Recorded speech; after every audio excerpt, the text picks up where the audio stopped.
खेसारी लाल यादव जी और रानी अख्तर जी के बवाल वीडियो रिलीज किया गया था, जो कि यूट्यूब पर बवाल मचा कर रख दिले बा। तो खेसारी लाल यादव जी और रानी अख्तर जी के वीडियो के बारे में और कुछ जानते हैं इस वीडियो के माध्यम से। तो मैं निशा यादव, देख रहे हैं 100 तक, तो बहुत बहुत स्वागत बा। अगर आप लोग अभी तक 100 तक चैनल को सब्सक्राइब नहीं किए हैं तो नीचे के लाल बटन दबाकर चैनल सब्सक्राइब कर दीजिए और साथ ही साथ वीडियो को लाइक कर दीजिए। चलिए अब वीडियो स्टार्ट करते हैं। तो खेसारी लाल यादव जी और रानी अख्तर जी के बवाल वीडियो रिलीज किया गया फम म्यूजिक के भोजपुरी यूट्यूब चैनल पर। खेसारी लाल यादव जी और रानी अख्तर जी के बवाल वीडियो रिलीज किया गया फम म्यूजिक भोजपुरी यूट्यूब चैनल पर। तो खेसारी लाल यादव जी और रानी अख्तर जी के बवाल वीडियो के नाम बा मान ले न बात।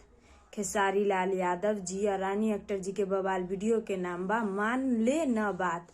तो अगर आप लोग अभी तक खेसारी लाल यादव जी और रानी अख्तर जी के वीडियो मान ले न बात को नहीं देखे हैं तो आप लोग भी जाइए फम म्यूजिक भोजपुरी यूट्यूब चैनल पर और खेसारी लाल यादव जी और रानी अख्तर जी के वीडियो मान ले न बात को देखिए और देखकर नीचे कमेंट बॉक्स में बताइए कि आप लोग को देखने में कैसा लगा। जिन दर्शक लोग अभी तक खेसारी लाल यादव जी और रानी अख्तर जी के वीडियो मान ले न बात को देख ली हैं उन दर्शक लोग को बहुत बहुत धन्यवाद। तो आप लोग को यही छोटा सा जानकारी बतावे के रहे, तो इस जानकारी के बारे में का राय बा, का विचार बा, नीचे कमेंट बॉक्स में बतला। फिलहाल में इतने, फिर से मिलेंगे अगले वीडियो में। जय हिंद, जय भोजपुरी।